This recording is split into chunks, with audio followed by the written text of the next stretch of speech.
Puisque l'approche scientifique ne permet pas de trancher la question, il faut se tourner vers d'autres indices pour trouver la réponse. Le premier signe est en rapport avec la Bible.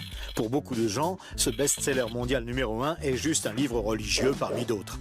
Pourtant, ceux qui prennent la peine de le lire se rendent assez vite compte d'une caractéristique surprenante. Son unité, sa cohérence. Bien que sa rédaction ait demandé 1500 ans, elle nous dévoile un propos cohérent qui s'est construit progressivement au cours des siècles et qui apparaît au final comme un édifice impeccable, majestueux, et qui dépasse totalement ceux qui l'ont construit.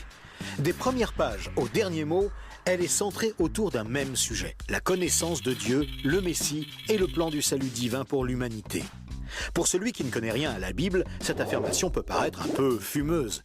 Pour lui, c'est juste des mots, des concepts abstraits, de la spiritualité, sans rapport avec le monde réel.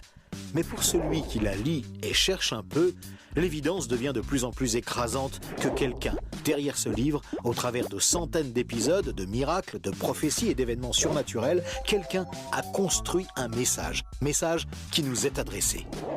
Par exemple, Moïse expose clairement la base de la relation avec Dieu et annonce la venue du Messie. 5 siècles plus tard, David, parmi d'autres, prophétise les détails de la crucifixion tout en engendrant les ancêtres de Jésus. 300 ans plus tard, c'est l'œuvre monumentale d'Ésaïe qui complète de façon saisissante le portrait du Messie, annonce son sacrifice, sa résurrection et la future restauration mondiale.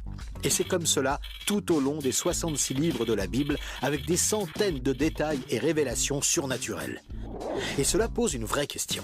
Comment cette quarantaine d'auteurs tellement différents, Moïse, David, Salomon, Ésaïe, Daniel ou Jésus, qui a accompli des dizaines de prophéties par le seul fait d'exister, comment peuvent-ils parler d'une seule voix et aborder chacun une facette du même message ?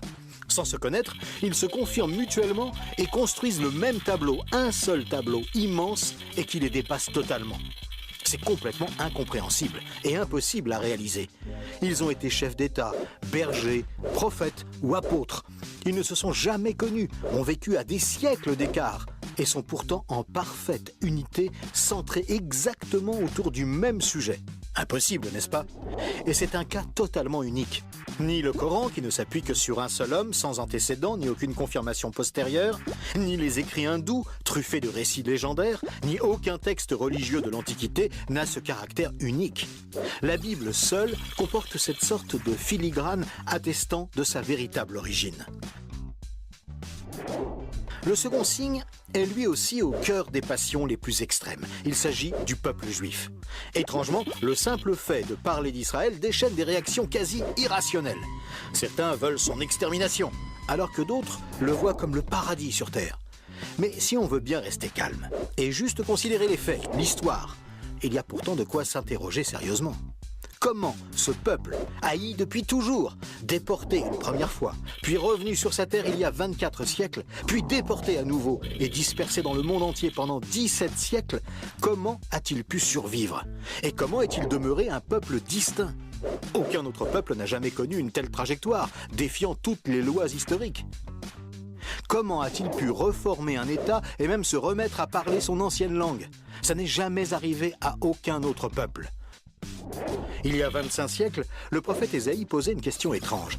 Un pays peut-il naître en un jour? Ça ne s'est jamais produit, sauf pour la nation d'Israël, qui est née en un seul jour, le 15 mai 1948. Et cela, à peine 3 ans après la fin de la guerre et la solution finale mise sur pied par Hitler pour les exterminer. Et ce n'est pas tout. Le lendemain, Israël était attaqué par les armées de 4 pays arabes supérieurs en nombre et en armement, et il a pourtant gagné la guerre. Des soldats ont même raconté avoir assisté à des interventions surnaturelles. Étrange, non? Par la suite, malgré le rideau de fer, des milliers ont émigré de l'ex-URSS, accomplissant une antique prophétie qui mentionnait le retour des Juifs depuis le pays du Nord. Si on considère sa contribution à la science, les Juifs ont remporté 20% des prix Nobel, alors qu'ils ne sont que 0,2% de la population mondiale. Comment est-ce possible? 150 ans avant, ce n'était qu'un pays désolé, entièrement livré à la mauvaise herbe. Et aujourd'hui, on en parle comme d'un miracle d'agriculture. Ésaïe avait prédit que même le désert refleurirait. Et on trouve aujourd'hui des cultures jusque dans le Negev. Interrogé par le roi de Prusse, Frédéric II, qui lui demandait une preuve de l'existence de Dieu, son chapelain lui avait répondu « Les Juifs, sire, les Juifs ». Et d'où vient la première religion mondiale?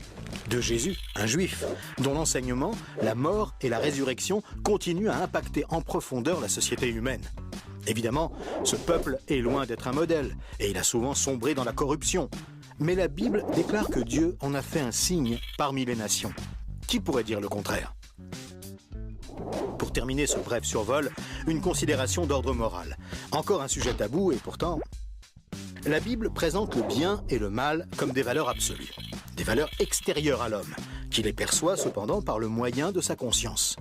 Au contraire, la vision matérialiste de l'homme affirme que le bien et le mal sont des notions culturelles, relatives, résultant d'un long processus évolutif de l'être humain. Pourtant, tout le monde considère certaines valeurs morales comme supérieures à tout le reste.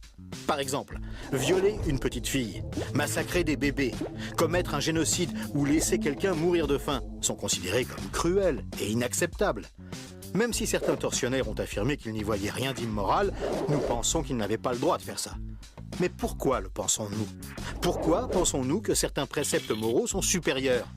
D'où vient ce sentiment qu'il existe, en dehors de nous, des normes morales supérieures, des normes indépendantes de nous, puisque nous nous sentons nous-mêmes jugés par ces exigences morales? Étrange, non? Nous avons parfaitement conscience d'être imparfaits. Nous pensons que l'humanité est détraquée. Mais par rapport à quoi? Ce sentiment de culpabilité contredit d'ailleurs la théorie de l'évolution et son hypothétique lutte pour la survie. Et pourquoi l'homme aspire-t-il au merveilleux, au paradis, quelle que soit sa culture? D'où vient ce sentiment intérieur qui fait exactement écho au récit biblique? Cette conscience, issue de nulle part et en parfait accord avec la Bible, constitue encore un autre signe tangible, bien difficile à nier.